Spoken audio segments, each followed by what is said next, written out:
আলাইকুম জিহাদ reading room এর পক্ষ থেকে আপনাদেরকে জানাই স্বাগতম। আপনারা জেনে আনন্দিত হবেন যে নতুন আরেকটা এপিসোড নিয়ে আপনাদের মাঝে আমরা হাজির হয়েছি।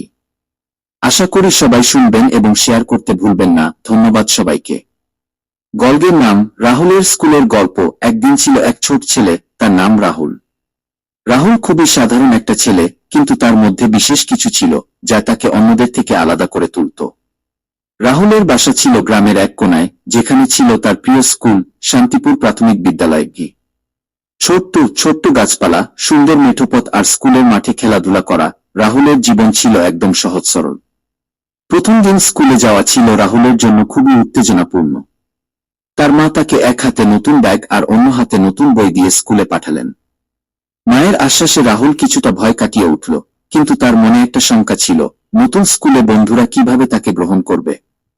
স্কুলে পৌঁছানোর পর রাহুল তার ক্লাসে ঢুকল। সেখানে সবাই তাকে একটু অবাক হয়ে দেখছিল, কারণ নতুন ছেলেটি এসেছে। তবে মিস রিনা, তার ক্লাসের শিক্ষক, খুবই ভালো মানুষ ছিলেন। তিনি হাসিমুখে রাহুলকে সবাইকে পরিচয় করিয়ে দিলেন।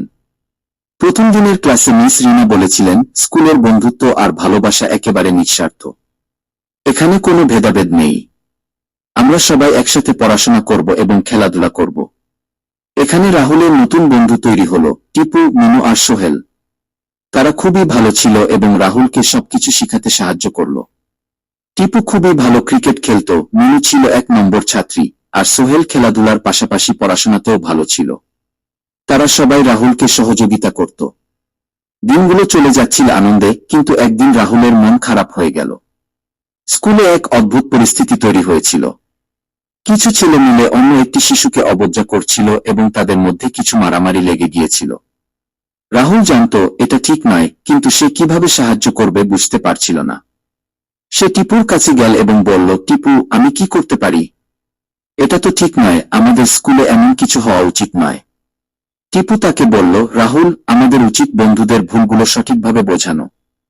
আমাদের শিক্ষককে জানানো উচিত যাতে এই ধরনের ঘটনা আর না ঘটে। অতঃপর রাহুল আর তার বন্ধুরা মিস রিনাকে সবকিছু জানিয়ে দিন। মিস রিনা খুবই খুশি হলেন এবং সবাইকে একত্রিত করে স্কুলে শান্তির পরিবেশ বজায় রাখার জন্য একটি আলোচনা সেশন আয়োজন করলেন। সেখানে সবাই তাদের সমস্যা এবং অনুভূতি ভাগ করে নিন। সবাই প্রতিজ্ঞা করল যে তারা একে অপরকে সাহায্য করবে এবং সম্মান করবে। এরপর থেকে রাহুল স্কুলে আরো আনন্দের সঙ্গে পড়াশোনা করতে লাগল। সে বুঝতে পারে যে বন্ধুত্ব এবং সম্মান একে অপরকে ভালোবাসা দিয়ে এগিয়ে নিয়ে যায়। সময়ের সাথে সাথে রাহুল শুধু ভালো ছাত্রই হয়ে উঠল না, একজন ভালো বন্ধু এবং মানবিক মানুষ হিসেবেও পরিচিতি পেল। তার স্কুলের দিনগুলো ছিল সত্যি এক দারুণ অভিজ্ঞতা, যেখানে শিখেছিল জীবন, বন্ধুত্ব এবং সহযোগিতার মূল কথা। এই গল্পটা রাহুলের মতো অনেক শিশুর জন্যই এক অনুসরণীয় শিক্ষা। বন্ধুরা, গল্প থেকে আমরা কি শিখব? কমেন্ট সেকশনে কমেন্ট করুন এবং গল্পটি সবার সাথে শেয়ার করতে ভুলবেন না। ধন্যবাদ সবাইকে।